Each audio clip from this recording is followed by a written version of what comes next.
దాన్ని కాదు కాదు లేదే, నువ్వు బెగ్గరవే. You are a beggar.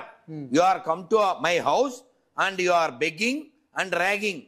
వీడొక్కడే దేవుడు, నమ్మపోతే నరకం. చెప్పు తెగుద్ది ఎవడైనా హిందువులు ఇళ్ళకొచ్చి పనికి మాల బొకడా బైబిల్ అట్టుకొచ్చి ప్రచారం చేస్తే. కోర్టులు గవర్నమెంట్కి కొంచెం బుద్ధి ఉండాలి.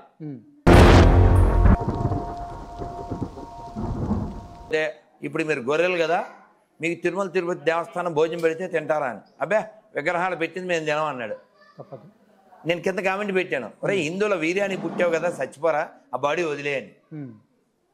హిందువుల పేర్లతో బతక్కు. విజయ్ అంటే అర్జునుడి పేరు, ఆ బాడీ వదిలేయండి. నీకు హిందూ పేర్లు కావాలి, మరి పేరు చివర రెడ్డి నాయుడు అది ఇది తోకలు కావాలి. హిందూ దేవుళ్ళ పేర్లు కావాలి, తోకలు కావాలి, సర్టిఫికెట్లో హిందూ కావాలి. ఇది నీతి లేని బతుకు కదా, వదిలేయండి, ఆ బాడీలు వదిలేయండి రా. మీరు గాడ్ అనుకునే రాడ్డుగాడు ఎవడో ఉన్నాడు, వాడిని అడుక్కోండి కొత్త బాడీ ఇమ్మని. వాడు మీకు పేరు కూడా పెట్టలేకపోయాడు చవట. ఎందుకు మాకు ఏం నేర్చుకోవాలి మేము? అప్పుడు చెప్పు. సో ఇదే విధంగా నాగేంద్ర కదా, కింద కామెంట్లు భలే ఉంటాయి, ఎంజాయ్ చేది. నెక్స్ట్. సో ఇదే విధంగా ఎట్లా అంటే నేను ఒకనొక పాస్టర్ జాన్ పాల్ అనే పర్సన్ నేను అడిగాను. అబ్బో మణికంఠ అతని పేరు. పిచ్చోడు గురించి వినడమే కానీ అది వస్తుంది. ఎంత పిచ్చోడు అంటే, మీరు మీ నాన్నగారు అయ్యప్ప మాలకి వేసేవారు కదా, అంటే మీరు హిందువులే కదా అన్నారు. అబ్బే నేను పుట్టేసరికి మా నాన్న హిందువుగా ఉన్నాడంట. వీడు పుట్టేసరికి వాళ్ళ నాన్న హిందువుగా ఉన్నాడా? అంటే వీడు హిందువు కదా, ఎవడు పుట్టాడు? అంటే గొర్రె అనేదానికి ఒక బుర్రైన. సరే, పాస్టర్ మణికంఠ అంటే ఆ పేరుని మార్చుకోమని అంటేనే నేను మార్చుకున్నాను జాన్ పాల్ గా అనేసి ఆయన చెప్పడం జరిగింది. నెంబర్ 1. ఇప్పుడు ఇంకొక విషయం ఏంటంటే, మీరు అడుగుతూ ఉంటారు, మీరు చెప్తూ ఉంటారు, నేనేమంటా అంటే పేరు కాదు, ఆ బాడీ కూడా మార్చేయండి. హిందువుల వల్ల వచ్చింది కాబట్టి ఎందుకు అది బాడీ? వాడిని అడిగి, నీ సర్వలోక సృష్టికర్త ఉన్నాడు కదా, వాడు గాడిద మీద కొట్టించుకున్నవాడు, ఊహించుకున్నాడు, కోయించుకున్నాడు. ఇవాళ తెలుసా కిస్మిస్ లేదు అక్కడ, వాడు పుట్టిన చోట బెత్లహాంలో నో కిస్మిస్. తెలుసా నీకు? తెలుసు. మరి అది ఇజ్రాయెల్ మజాక. వాళ్ళు ఊరుకోరు. ఎవడన్నా బైబిల్ అని వస్తే లోపలే వేస్తారు 2 ఏళ్ళు. ఎక్కడ? వాడు పుట్టిన చోట. అది మన వాల్యూ. అప్పుడు విలువలే, ఇప్పుడు విలువలే. అది మాకెందుకు? అది స్వామి మీరు సత్యసాయిబాబు నమ్ముతారా? గౌరవిస్తారా ఆయన మరికి. ఎంతమందికి అన్నం పెట్టి, ఎంతమందికి ఆపరేషన్లు చేయించి, ఎంతమందికి విద్య. ఆయన మాటల్లోనే ఒకటి ఆయన చెప్పడం జరిగింది, జీసస్ యొక్క పేరు ఈనాడు ప్రపంచమంతా కూడా సర్వ హృదయంలో నిలిచిపోయిందంటే సేవ. అతను సేవ సేవ సేవ దీనిలో దిక్కులేనటువంటి వారికి సేవిస్తూ వచ్చాడు. కట్టగడపై తన ప్రాణాన్ని అర్పితం గావించుకున్నాడు. ఈనాడు జీసస్ భక్తులు మనం అనుకుంటున్నారు. ఇది మొన్న చూశాను అని ఆయన సింబల్ తెలుసుగా. అవును, సత్యసాయిబాబు గారి సింబల్ ఏంటి? అన్నీ ఉంటాయి కదా, ఓంకారం, స్వస్తిక్కు, సిలువ అన్నీ ఉంటాయి. ఇప్పుడు నా క్వశ్చన్ ఏంటంటే, ఇప్పుడు అలాంటి ఆయనే మామూలుగా ఎట్లా అంటే జీసస్ ఉన్నాడు, ఆయన సేవలు బట్టే జనాలందరూ కూడా గుర్తుపెట్టుకున్నారు ఆయన్ని. సో లేకపోతే ఇవాళ రేపు చెప్పాలంటే ప్రతి ఒక్కళ్ళు కూడా నేను హిందువుని, నేను యేసుని నమ్ముతున్నాను అని కొంతమంది చెప్తున్నారు. కానీ యేసు నుంచి ఎంత నేర్చుకున్నారు, ఏం ఫాలో అవుతున్నారు? అండ్ నేను రాము భక్తుని అని చెప్తున్నారు. రాముడి నుంచి నువ్వేం నేర్చుకున్నావు? అండ్ నేను కృష్ణుని భక్తుని అని చెప్తున్నారు. మీరేం నేర్చుకుంటున్నారు అని చెప్పి ఆయన క్వశ్చన్ చేశారు. నేను చూశాను. సో దీని ప్రకారం చెప్పాలంటే, ఇప్పుడు మీ యొక్క అంటే ఇన్ని సంవత్సరాల అనుభవంలో ఎంతమందిని మీరు చూశారు? రాముడి భక్తులయ్యండి, రాముడి నుంచి నేర్చుకున్న వాళ్ళని, కృష్ణుని భక్తులయ్యండి, కృష్ణుని నుంచి నేర్చుకున్న వాళ్ళని, అండ్ యేసు భక్తులయ్యండి. అంటే అసలు యేసు లేడు అన్నారు మీరు, కానీ యేసు అనేవాడు ఉన్నాడు అనేసి. నేను కాదు, నన్ను చరిత్ర. అదే, బట్ ఇక్కడ మామూలుగా ఈయన కూడా చరిత్రలో ఒక పర్సనే కాబట్టి ఆయన కూడా మాట్లాడుతారు. దాని గురించి మీరేమంటారు? రెస్పెక్ట్ నాన్న, మనకి అది మన బ్లడ్ లో ఉంది. అవును. ఇప్పుడు నీకు ఉదాహరణ చెప్పండి, చెప్తా. మీరెవరైనా ఒక కాలేజీకి వెళ్ళే అమ్మాయిని పిలిచి, అమ్మ నువ్వు బండి మీద వెళ్తుంటే ఓ చర్చి కనబడితే ఎలా దండం పెడతావు అని అడగండి. హిందువుల అమ్మాయి తెలుసా, మన ఆడపిల్ల. చర్చి కనపడినా వెళ్ళా అంటది, మసీదు కనపడినా వెళ్ళా అంటది, గుడి కనపడినా అంటది. ఎందుకని? మనకు అందులో కూడా దైవాన్ని చూసే లక్షణం ఉంది కాబట్టి. నువ్వు మతం మారడం, ఎందులోనో చేరడం అది కాదు మన వ్యతిరేకం. నువ్వు మతం మారి ఇది వదలకుండా మోసం చేస్తావు. ఎవరో చీటర్. అదే I against the cheating. So వీడు వెంకటేశ్వర డబ్బులు కావాలి, వెంకటేశ్వర పేరు కావాలి, సర్టిఫికెట్లు హిందూ కావాలి, కులం కావాలి, వెంకటేశ్వర ప్రసాదం వద్దు. అది తప్పు. Cheating. I against the cheaters. Right. అది అలా.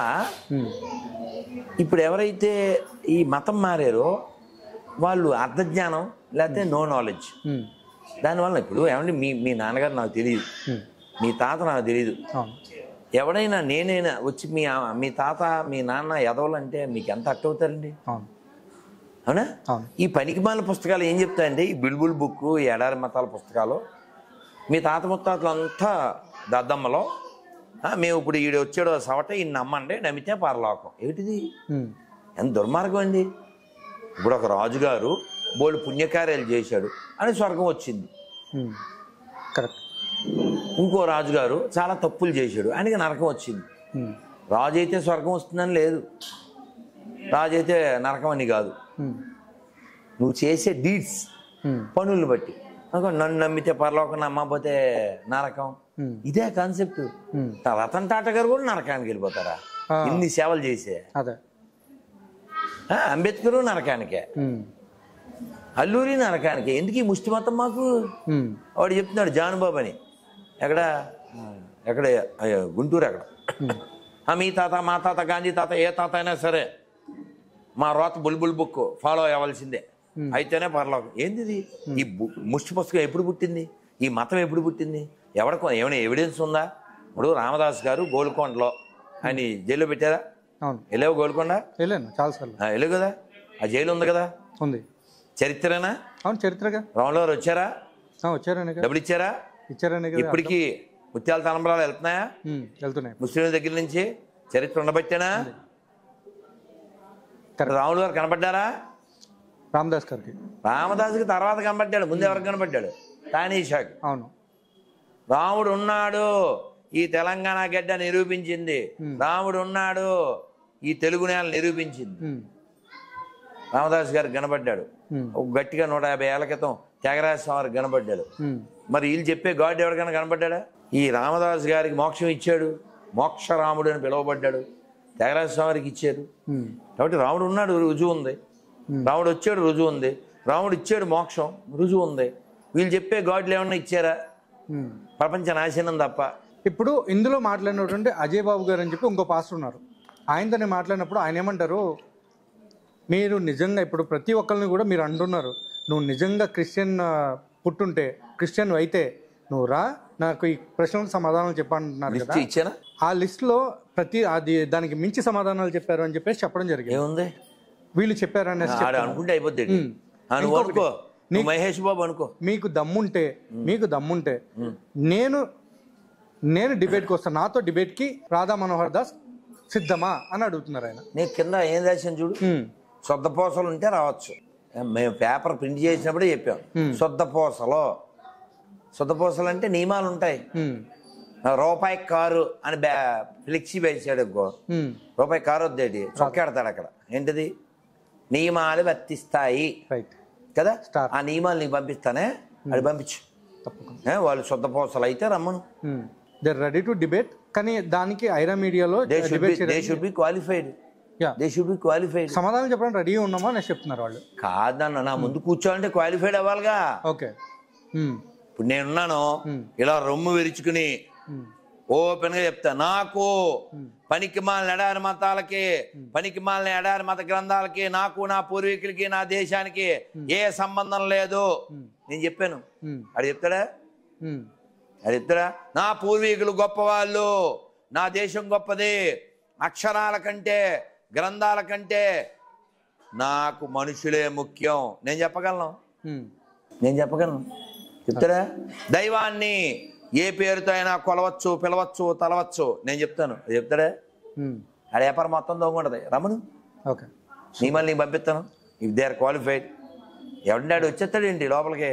లోపల దే షుడ్ బి క్వాలిఫైడ్. తిరుపతిలో చూసుకుంటే అన్నమయ్యాచార్యులకి క్రిస్టియన్ సంబంధించిన ఒక క్యాప్ అదే శాంతా క్లాజ్ గుడ్డ అది పెట్టారంటున్నారు. దాన్ని అంటే అవన్నీ కూడా చేసి మతోన్మాదులు ఏమన్నా ప్రాబ్లమ్ క్రియేట్ చేయడానికి ప్లాన్ చేస్తున్నారా, లేదా క్రిస్టియన్సే పెట్టారు మీరు నమ్ముతున్నారా, లేకపోతే కాదు ఎవరైనా ఇప్పుడు క్రిస్టియన్స్ ఎవడైనా ఉన్నాడా? నువ్వు చెప్పిన అజయ్ బాబు కానీ, విజయ్ కుమార్ కానీ, సాంబశివరావు కానీ, విజయప్రసాద్ రెడ్డి కానీ, వీళ్ళంతా క్రిస్టియన్సే ఏంటి? ఎవరికి పుట్టారు వీళ్ళు? ఎవరికి పుట్టారు వీళ్ళు? అసలు క్రైస్తవులే లేరు, నువ్వు చెప్పే క్రీస్తే లేరు, only cheating mafia. Satish Kumar ఎవడ పుట్టాడు? కలవర సతీష్. అనిల్ కుమార్ ఎవడ పుట్టాడు? వీళ్ళంతా నీతి లేని వాళ్ళు. ఈ నీతి లేని వాళ్ళకి జాతి ఏంటి? దానికి పెద్ద మతం ఏమిటి? వీళ్ళకి నీతే లేదు. నాన్న సత్తే కొరివి పెట్టడానికి వెళ్ళని కొరివి దెయ్యంగాలు. వీళ్ళకో మతమో, వీళ్ళకో దేవుడును, దానికో గౌరవం, దానికో డిబేటునా యాదవ బతుకులు. అమ్మన అమ్మ అని పిలవరు. ఒక అమ్మ ఉందా వీళ్ళ మతంలో? మీ అమ్మగారి పేరు చెప్పు. కనకదుర్గమ్మ. మా అమ్మ పేరు విజయలక్ష్మి. ఎవరైనా చెప్తాం మన అమ్మ పేరు గర్వంగా. అవును. వాళ్ళ అమ్మల పేర్లు చెప్పను, వాళ్ళ బుక్కుల్లో ఉంటాయేమో అడుగు. వాళ్ళ నాన్నల పేర్లు చెప్పను, వాళ్ళ బుక్కుల్లో ఉంటాయేమో అడుగు. నీకో పేరు పెట్టలేకపోయాడు కదరా వాడు, సృష్టికర్త ఎలా అయ్యాడురా? వాడే పెద్ద పవర్ఫుల్ గాడ్ అయితే నిన్ను ఆ మతంలో పుట్టించచ్చుగా. అవునా? ప్రపంచం అంతా అందరినీ పుట్టించచ్చుగా ఒకే మతంలో. మన ధర్మం ఏం చెప్తుందంటే దైవాన్ని వెతుకు అంటుంది. దైవాన్ని వెతుకు, నువ్వు పరిశోధన చెయ్యి, సత్యశోధన చెయ్యి, సాధన చెయ్యి, తపస్సు చెయ్యి, దైవాన్ని కనుక్కో. అంతేగాని నేను ఆల్రెడీ కనేసుకున్నాను, నువ్వు నమ్మేయాలి అంటే వీడు ప్రోడక్ట్ అమ్మేడు. సో కాబట్టి ఇది మోసం, ప్రపంచ నాశనాన్ని తప్ప ఎడారి మతాల వలన ఏ ఉపకారం లేదు. కాబట్టి ఒకసారి చెక్ చెయ్యి. డెన్మార్క్లో పరిస్థితి ఏంటి తెలుసా? యూకేలో పరిస్థితి ఏంటి? పెద్ద పెద్ద చర్చిలు ఇప్పుడు మసీదులు అయిపోతున్నాయి. ఇస్కాన్ వాళ్ళు నార్మల్గా మీరు అంటూ ఉంటారు, బైబిల్ పట్టుకుని వీళ్ళు వెళ్ళి ప్రతి ఒక్క ఇంటికి వెళ్ళి వాళ్ళని మత మార్పిడి చేస్తున్నారు, ఇది ఓల్డ్ క్వశ్చన్ చేస్తున్నారు. ఇక్కడ ఇంకోటి ఉంది. సో అయితే అదే విధంగా మరి ఇస్కాన్ వాళ్ళు 350 రూపాయలు అని చెప్పి భగవద్గీతని మన ఏదైతే ట్రాఫిక్స్ లో అక్కడ అమ్మడం అనేది ఎంతవరకు సమంజసం? అది కూడా మత ప్రచారమే అవుతుంది. నువ్వే చెప్పావు, వాళ్ళు కొంపల దగ్గరికి వచ్చి అడుక్కోవడం, ఇది అమ్ముకోవడం, తేడాలే. ఇప్పుడు ట్రాఫిక్ లో కారు అద్దం తుడిచే వాళ్ళు వస్తారు, అవేవో అమ్ముతారు, కర్చీఫ్లు అమ్ముతారు, పెన్నులు అమ్ముతారు. అవునా? భగవద్గీత అమ్మారు, కొనుక్కుంటే కొనుక్కోలేకపోతే మానేయి. అంటే అది కూడా ఒక విధంగా మత ప్రచారమే కదా. నువ్వు కొనుక్కుంటే కొనుక్కోలేకపోతే మానేయి. అయితే దాన్ని కాదు కాదు లేదే, నువ్వు బెగ్గరవే. You are a beggar. You are come to my house and you are begging and ragging. వీడొక్కడే దేవుడు, నమ్మకపోతే నరకం. చెప్పు తెగుద్ది ఎవడైనా హిందువులు ఇళ్ళకి వచ్చి పనికి మాల బొకడా బైబిల్ అట్టుకొచ్చి ప్రచారం చేస్తే. కోర్టులు గవర్నమెంట్కి కొంచెం బుద్ధి ఉండాలి.